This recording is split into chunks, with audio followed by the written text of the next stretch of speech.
इंसानों की तारीख का सबसे बड़ा दिन, ये वो दिन था जब मुसलमान बहुत कम तादाद में थे, और इस दिन के बाद मुसलमानों ने 3 कॉन्टिनेंट्स पर हुकूमत किया, और ये हुकूमत थी हजरत उमर रज़ी अल्लाह तआला अन्हु की।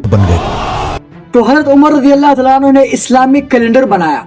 तो मसला यही था कि इस्लामिक कैलेंडर तो बन गया, लेकिन इस्लामिक कैलेंडर का पहला महीने क्या रखे? तो उन लोगों ने वो दिन रखा इस्लाम का सबसे बड़ा point, the turning point of Islamic. उन लोगों ने हिजरत यानी हिजरत का जो महीना है यही नाम रखा। तो 12 साल हजरत मोहम्मद सल्लल्लाहु अलैहि वसल्लम ने मक्के में दावत दी, लेकिन बहुत कम लोग मुसलमान हुए। लेकिन ये कम लोग भी कुरैश वालों को अच्छे नहीं लगे।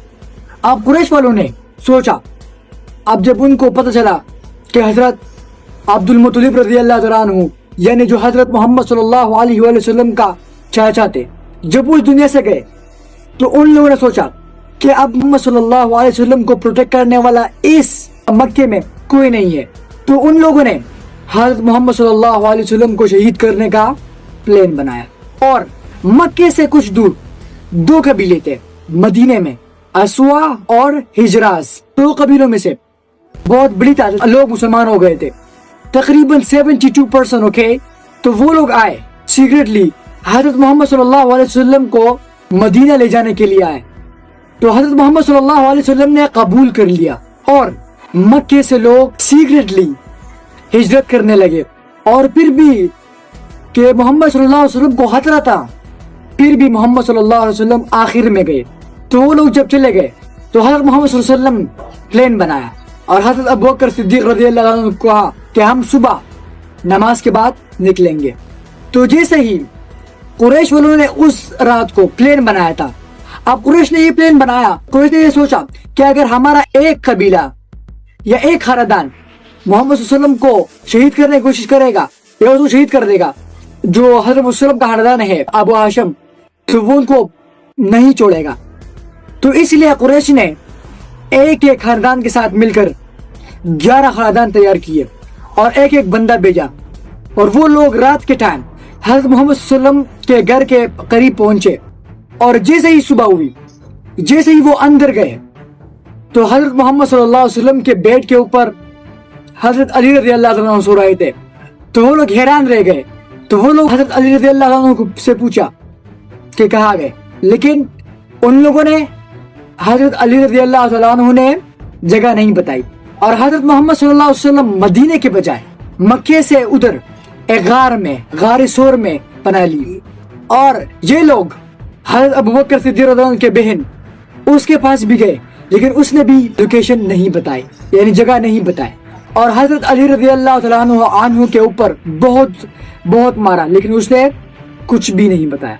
अब जैसे सुबह हुई, तो कुरैश ने लोगों को इकट्ठा किया, अपने लोगों को, और बताया कि जो भी हजरत मोहम्मद सल्लल्लाहु अलैहि वसल्लम और हजरत अबू बकर को जिंदा लाएगा, तो उसे हम 100 ऊंट देंगे।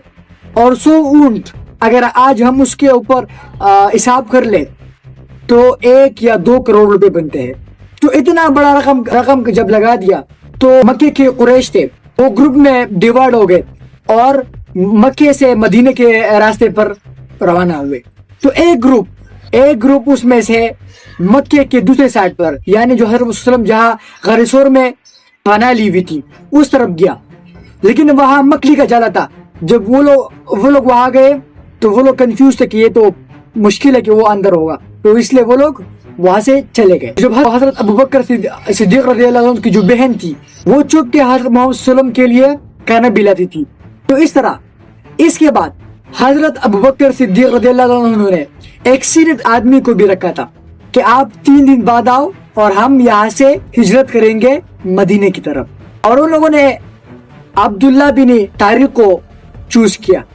उस टाइम वो मुसलमान भी नहीं था, लेकिन उसके पास एक स्किल थी जो किसी के पास नहीं थी, क्योंकि उसके पास ऐसे खुफिया, जो मतलब मक्के वालों की भी पता नहीं थी, खुफिया रास्ते थे मदीने की तरफ कि हम मदीना कैसे पहुंचेंगे। तो हजरत मोहम्मद सल्लल्लाहु अलैहि वसल्लम जैसे ही सुबह हुई, अब्दुल्ला बिन तारिक आया घोड़े पे, और हजरत मोहम्मद सल्लल्लाहु अलैहि वसल्लम ने फरमाया कि अबू बकर, या तो मैं इस घोड़े का पेमेंट अदा करूंगा, تب میں اس پہ بڑھوں گا. اور حضرت علی رضی اللہ تعالیٰ عنہ کو اس لیے چھوڑا تھا تاکہ وہ ان کا امانت واپس کرے قریش لوگوں کا. اس کے بعد حضرت محمد صلی اللہ علیہ وسلم اون پہ سوار ہوئے اور وہاں سے ایک سیریٹ راستے میں جو سمندر کے کنارے پر آتے تھے جیسے ہی مکہ کے قریب پہنچے حضرت محمد صلی اللہ علیہ وسلم نے مسجد قباء میں کچھ دن آرام کیے اور اس کے بعد حضرت محمد صلی اللہ علیہ وسلم مدینہ پہنچے. اور جب مدینہ پہنچے تو پہلی bar for the first time ایسا سیلیبریٹ اور ایسا خوش آمدید کیا تھا حضرت محمد صلی اللہ علیہ وسلم کو. لوگوں نے اتنے یونیک طریقے سے حضرت وسلم کو خوش آمدید کیا تھا. This is for the first time. اور اس کے بعد جب حضرت صلی اللہ علیہ وسلم مدینہ پہنچے تو لوگوں نے سیلیبریٹ کیا. مدینہ کے ہر گھر والے چاہتے تھے کہ حضرت محمد صلی اللہ علیہ وسلم ہمارے گھر میں قیام کرے, لیکن دا پروفیٹ صلی اللہ علیہ وسلم نے کہا کہ میرا جو اونٹ ہے یہ جائے گا اور جہاں بیٹا تو میں اس گھر میں قیام کروں گا. جیسے ہی اونٹ رہا تھا اور ایک صحابی کے گھر کے سامنے کھڑا ہوا تو حضرت وسلم نے وہاں جا کے قیام کی. This is the story of the Prophet sallallahu alaihi wasallam. If you are interested in these like stories videos, please subscribe.